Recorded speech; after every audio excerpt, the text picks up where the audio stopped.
भारत माता की, भारत माता की, वंदे वंदे। जब भी मैं भारत माता की जय बोलता हूं और आप लोग जो हाथ उठा के भारत मां की जय के समर्थन करते हैं, मैं उनसे एक अनुरोध करना चाहूंगा, जब भी हम वंदे मातरम बोले, भारत माता की जय बोले, तो कभी मुट्ठी खुली हुई होनी नहीं चाहिए। इस खुली मुट्ठी ने ही हमको समाज से अलग कर रखा है। पांचों उंगली अलग अलग दिशा में जा रही है।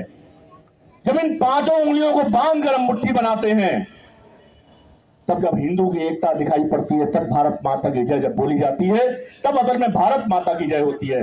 भारत माता की, भारत माता की।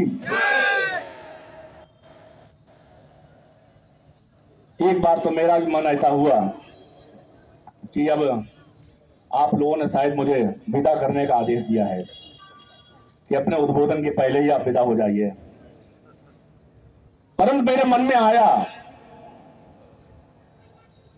जो असली हिंदू धर्म के ध्वजा के वाहक हैं, जो असली हिंदू धर्म को लेकर आगे जाने वाले हैं, इस सम्मेलन के असली जो प्रणेता हैं, वह अभी यहां पर बैठे हैं।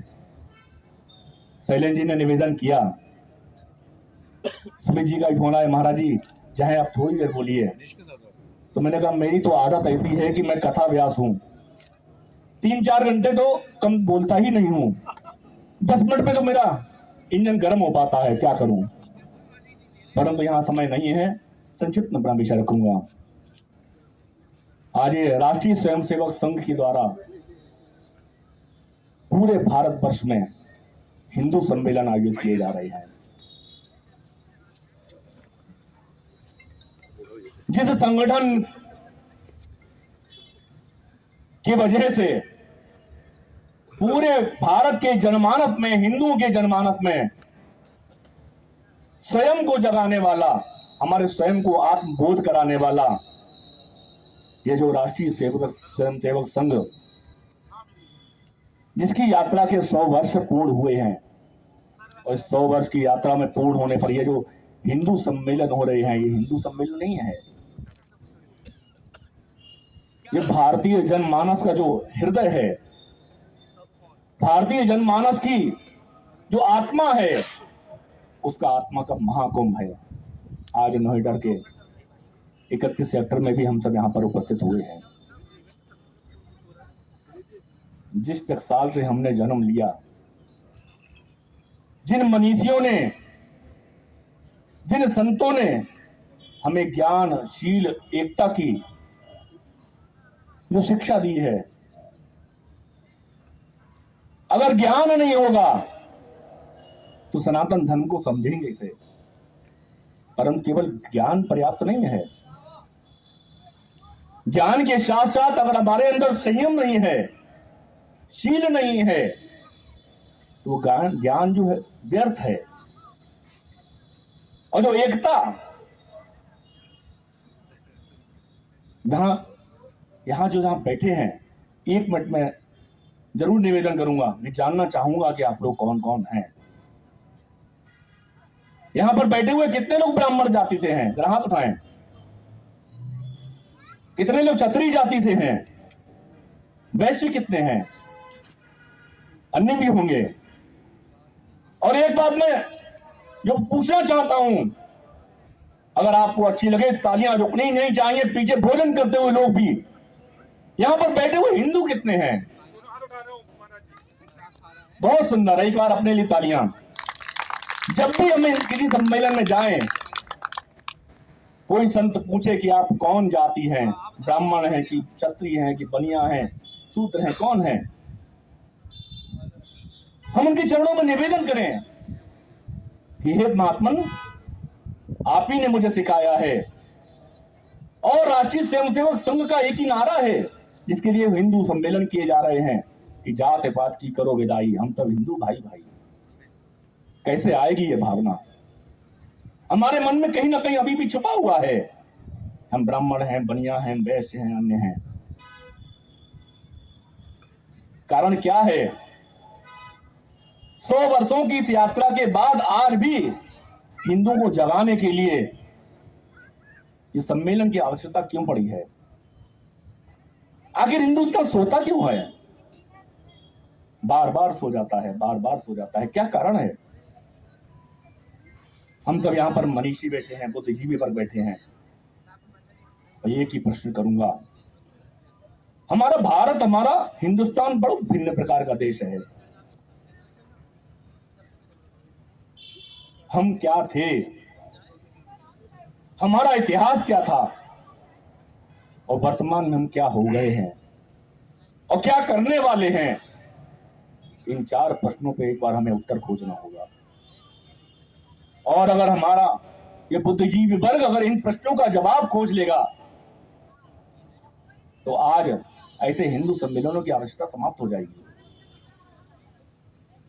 भारत ऐसा नहीं है, हमारा हिंदुस्तान ऐसा नहीं रहा जो विचारणीय हो। हमने कई सैकड़ों वर्ष की गुलामी को झेला। उस गुलामी के कारण हमारी मानसिकता, हमारी स्वाभिमान सो गया, हमारा हिंदुत्व सो गया, हमारा सनातनी अंदर से सो गया। हम कब अपने, जब भारतीय इतिहासकार बोलता है उस पर विश्वास यदि नहीं करते, परंतु कोई अगर विदेशी इतिहासकार कोई अपना इतिहास बताता है तो वह इतिहास हमको अपना मानने लगता है। एक विदेशी इतिहासकार है, नाम थोड़ा विस्मृत हो रहा है, शायद एडुसिन मेडिसिन करके नाम था। उन्होंने कहा कि भारत देश का इतिहास यह नहीं है जो हम जानते हैं।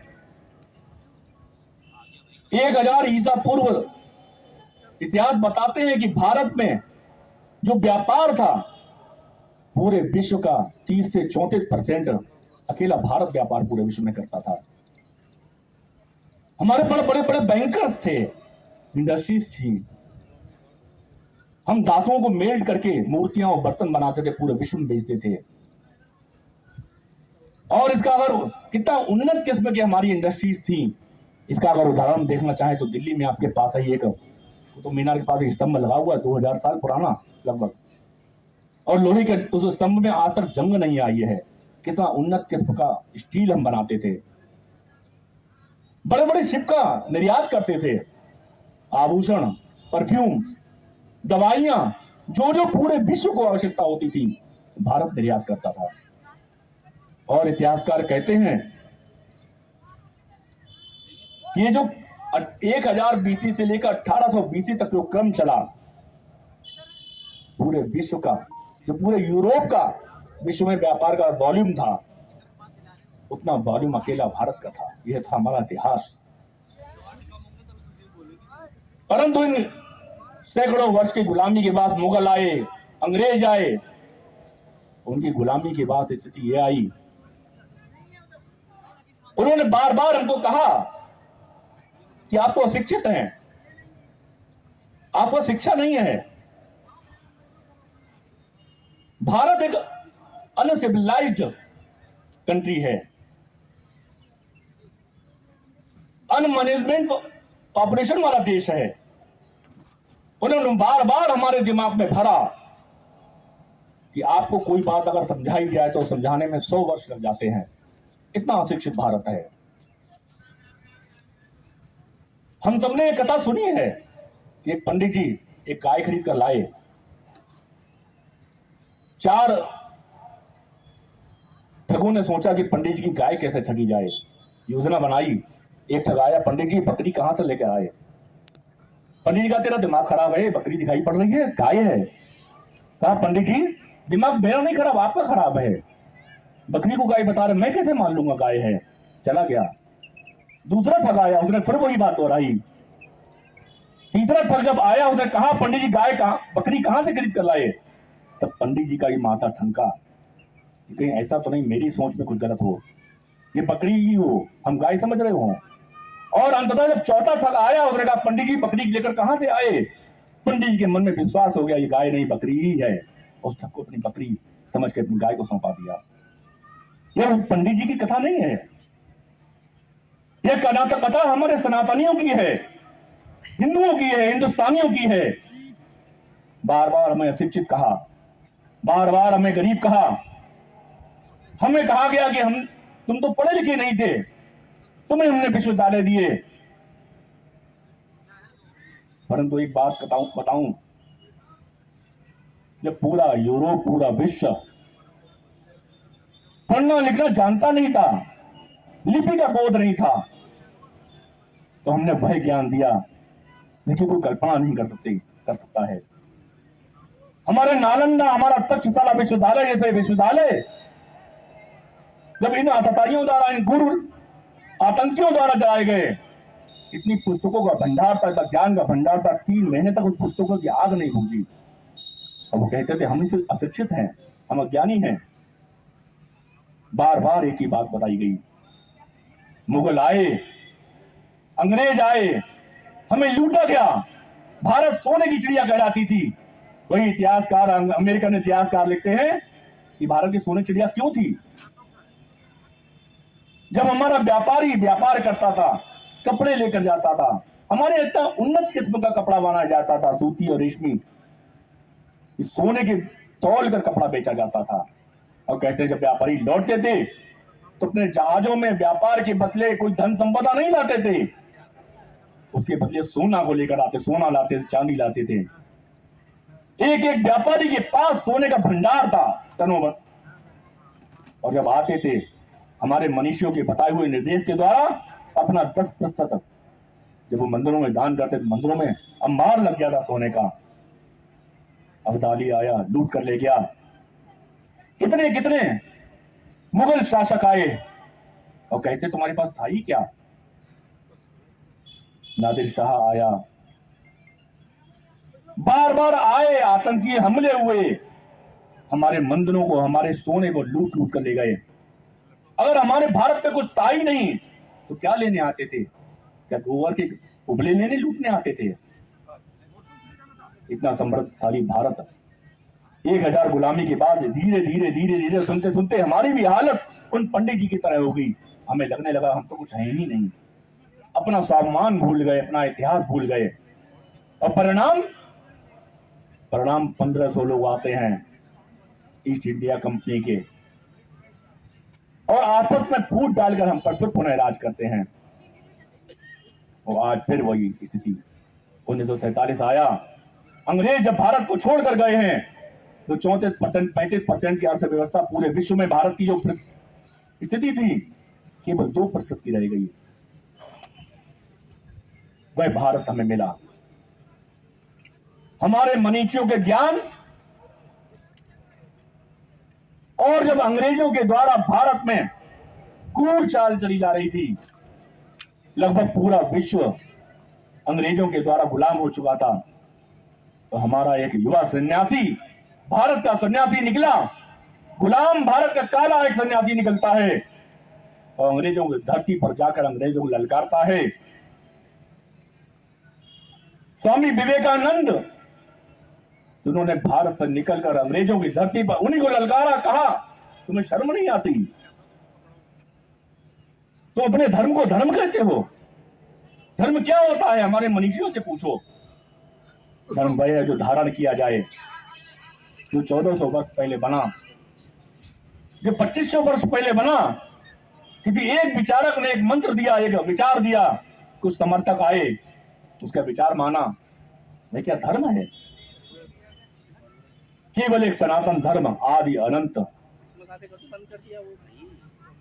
यहां बैठे लोग सब जानते हैं मुस्लिम धर्म कब बना, यहां बैठे लोग सब जानते हैं ईसाईयत कब आई, परंतु कोई भी विद्वान क्या बता सकता है कि सनातन धर्म कब प्रारंभ हुआ? हमारे पास जवाब नहीं होगा। बहुत से लोग कहते हैं सनातन धर्म ब्रह्मा जी ने प्रारंभ किया। अरे ब्रह्मा जी की उत्पत्ति तो भगवान नारायण के नाभि कमल से हुई। हमारे नारायण ने, भगवान विष्णु कई अवतार लिए, राम बनकर आए, कभी कृष्ण बनकर आए, उन्होंने भी धर्म प्रारंभ नहीं किया।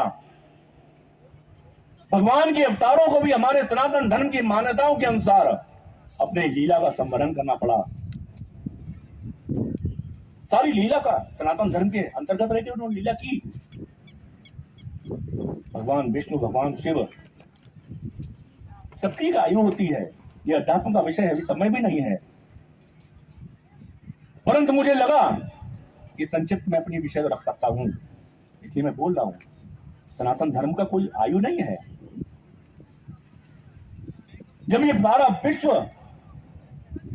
वस्त्र पहनना नहीं जानता था, भोजन करना नहीं जानता था, भोजन बनाना नहीं जानता था, तब आज से लगभग 11 लाख वर्ष से पहले जब त्रेता युग में भगवान राम ने अवतार लिया, तो अवध कितना समृद्धशाली राज्य था।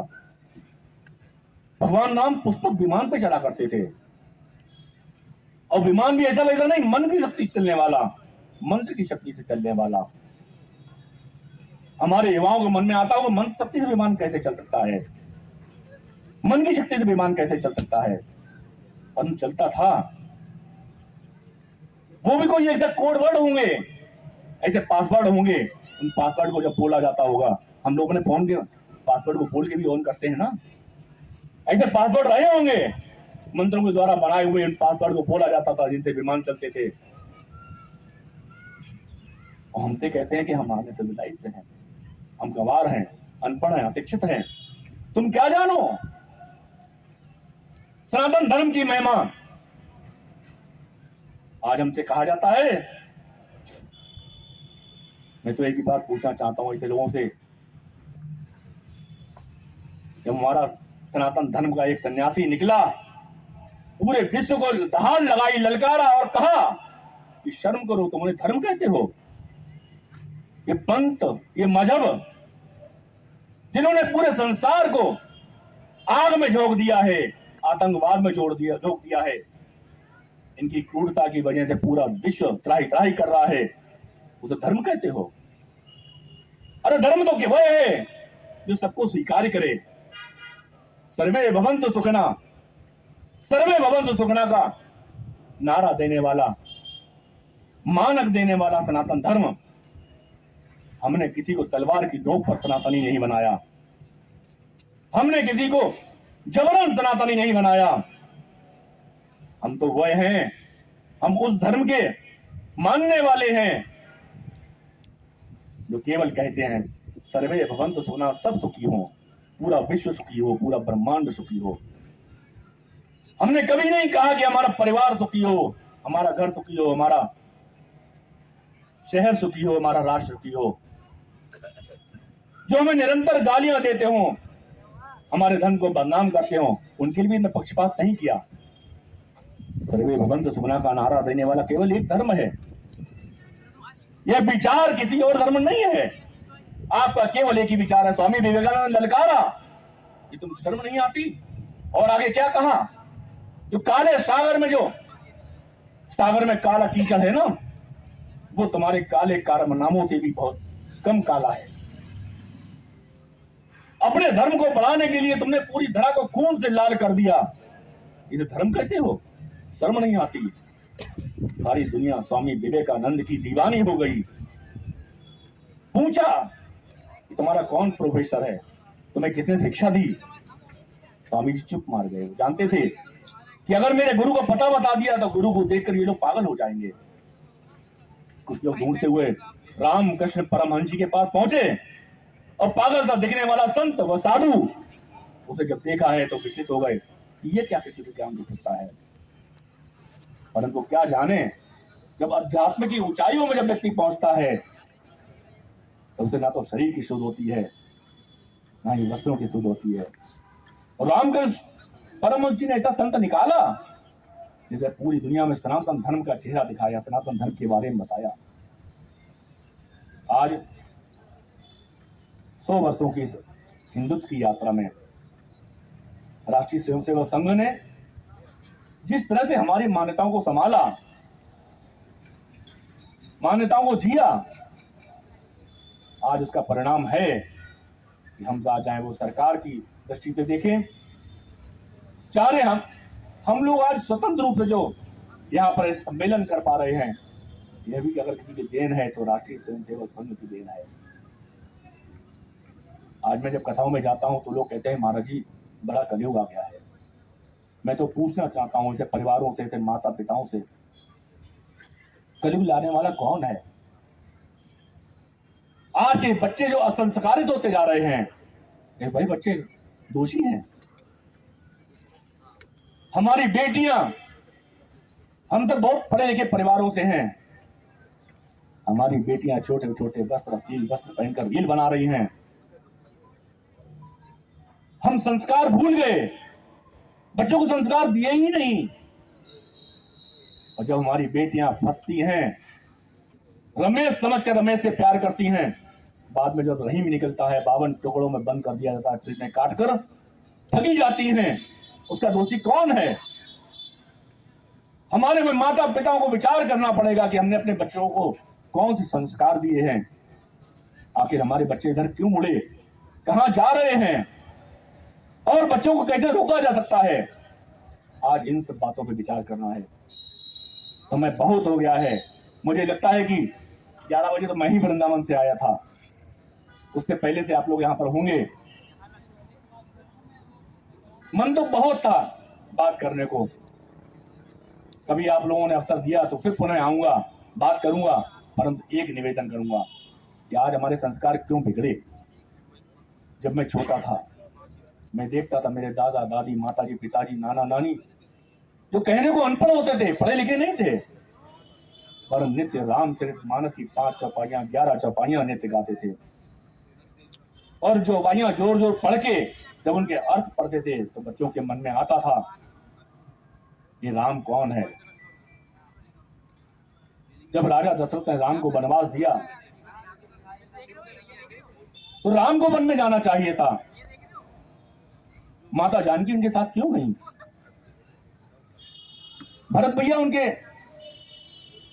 गुरु कह रहे हैं कि राज संभालो भरत, माताएं कह रही पुत्र भरत राजगद्दी पर बैठो, प्रजा कह रही है, परंतु बड़े भाई के प्रेम में विवश होकर भरत राज संभालते हुए भी संत की भूमिका निभाते हैं, नंदीग्राम में रहते हैं संत बनकर। भाई भाई का प्रेम कैसा हो, बच्चों का पिता माता के प्रति कैसा प्रेम हो, पिता माता का बच्चों के प्रति कैसा स्नेह हो, पत्नी का पति के प्रति क्या दायित्व हो, क्या त्याग हो। जब रामचरितमानस बच्चों को सुनाएंगे, पढ़ाएंगे, तब तो जानेंगे। बच्चों को रामचरितमानस की कभी एक चौपाई सुनाई नहीं, धर्म से जोड़ा नहीं, मंदिर ले नहीं गए, कथाओं में ले नहीं गए, कहां से संस्कार आएंगे बच्चों को? हमने क्या क्या नहीं दिया इस विश्व को, हमने लिपि दी। हमारा ज्ञान को एक अनुभव देखिए, जब महाभारत कालीन में जब भगवान वेद व्यास जी महाराज महाभारत लिखते हैं तब यही नहीं लिखते ये भीष्म पितामह को कब बाण लगे थे, भीष्म पितामह का कब अंतिम श्वास ली थी, वही लिखते हैं ये तिथि थी, इस तिथि में नक्षत्र की 27 नक्षत्रों की क्या स्थिति थी, 9 ग्रहों की क्या स्थिति थी। और जब उन 9 ग्रहों की स्थिति को, 27 नक्षत्रों की स्थिति को आज के कंप्यूटर के सॉफ्टवेयर में डाला जाए तो तिथि निकल कर आती है कि माघ शुक्ल पक्ष की अष्टमी को 3139 BC में भीष्म पितामह ने अंतिम श्वास ली थी, प्राण त्यागे थे। ये ज्ञान था। आज नासा और भाभा अनुसंधान केंद्र बने होंगे, कितने दिन पहले बने? हमारे मनीषियों ने पंचांग लिखे, उन पंचांगों में 100 वर्ष पहले और 100 वर्ष बाद तक के सूर्य ग्रहण कब पड़ेगा, कितने बजकर कितने मिनट कितने सेकंड पर प्रारंभ होगा, कितने मिनट कितने सेकंड पर उसका उदय होगा, लिख दिया। हमारा पंचांग तो पहले लिख कर दे देता है, नासा हमारी आज की साइंस बाद में घोषित कर पाती है। हमारे पास कौन से सैटेलाइट थे उस समय? हम नक्षत्रों की गति को जानते थे, हम ग्रहों की गति को अनुमान लगा सकते थे। ये साइंस थी, हमने 0 दिया, हमने तुम्हें दशमलव दिया, तुम कहते हो हम अज्ञानी हैं। परंतु विडंबना कि इतने वर्षों की गुलामी के बाद आज केवल अपना परिवार, अपने बच्चे, इस सोच को, इस विचार को लेकर चलते हुए लोग हम अपने स्वाभिमान को भूल चुके हैं, अपने इतिहास को भूल चुके हैं। जब इतिहास को जब भूल जाते हैं ना, तब आगे की योजना नहीं बन पाती। हम क्या थे, वर्तमान में क्या हैं और आगे क्या होने वाले हैं। अगर इसकी योजना बनानी है तो हमें अपने पीछे बीते हुए कल को भी देखना होगा, अपने इतिहास को देखना होगा। और अब इतिहास पर देखकर अपने इतिहास को गौरव करेंगे, इस इतिहास पर स्वाभिमान के दंग अपना सीधे को चौड़ा करेंगे, तो हम जानेंगे कि हमारा क्या इतिहास था, हमारे मनीषियों ने हमें क्या दिया है, इस सनातन ने हमें क्या दिया है। आज ज्यादा लंबा विषय न करते हुए मैंने तो आदरणीय भाई साहब ने निवेदन भी किया कि इस कार्यक्रम को महाराज जी अब आप विदा लीजिए। परम शैलेंद्र जी ने कहा ना, आप जाए 10 मिनट के लिए महाराज जी बोलें। मेरी बहुत इच्छा थी, कितने विषय के मन में सोचा था कि आप लोगों से विचार करूंगा, परंतु आज यहाँ जो बैठे हुए शेष जो बैठे हैं, मैं कहता हूं कि इस नोएडा के आपके हिंदू सम्मेलन के यही निधि है, यही निधि है जो यहाँ बची है लास्ट तक। और एक निवेदन और करते हुए अपनी वाणी को विराम दूंगा कि अपने बच्चों को अपने महाभारत की कथाओं से जोड़िए, अपने बच्चों को अपने रामायण की कथा से जोड़िए, रामचरितमानस से जोड़िए। जब ये संस्कार अपने परिवार हैं, हम बच्चों को पार्क घुमाने ले जाते हैं, पिज्जा बर्गर खिलाने ले जाते हैं, जब भी कथाओं में जाएं, जब भी मंदिर जाएं, नित्य मंदिर लेकर जाएं। एक छोटी सी उदाहरण देते हुए मैं विराम दूंगा। एक छोटा सा बालक है, उसके पिता पहली बार अपने मंदिर लेकर गए, मंदिर में सब लोग आरती गा रहे हैं, पिता ने भी आरती गानी प्रारंभ की। बच्चा पहली बार मंदिर गया है, बच्चा भी अपनी धुन में ताली बजाते हुए कुछ गाने लगा। जब आरती विश्राम हुई, पिता ने पूछा, पुत्र बेटे तू तो आरती जानता नहीं था, तू कौन सी आरती गा रहा था, मैंने तुझे आरती कभी सिखाई नहीं है। तो पुत्र का भाव देखिए, बालपन देखिए। उसने कहा, पिताजी मैं आरती नहीं जानता, मैं स्तुति नहीं जानता।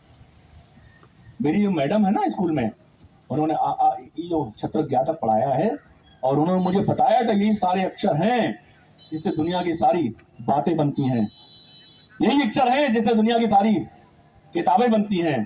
तो मैंने भगवान को अपनी धुन में छोटा आ से लेकर छत्र ज्ञातक पूरा सुना दिया और मैंने भगवान से कहा, प्रभु आप जानिए, अपनी आरती खुद बना लीजिए, यही तो वही अक्षर हैं।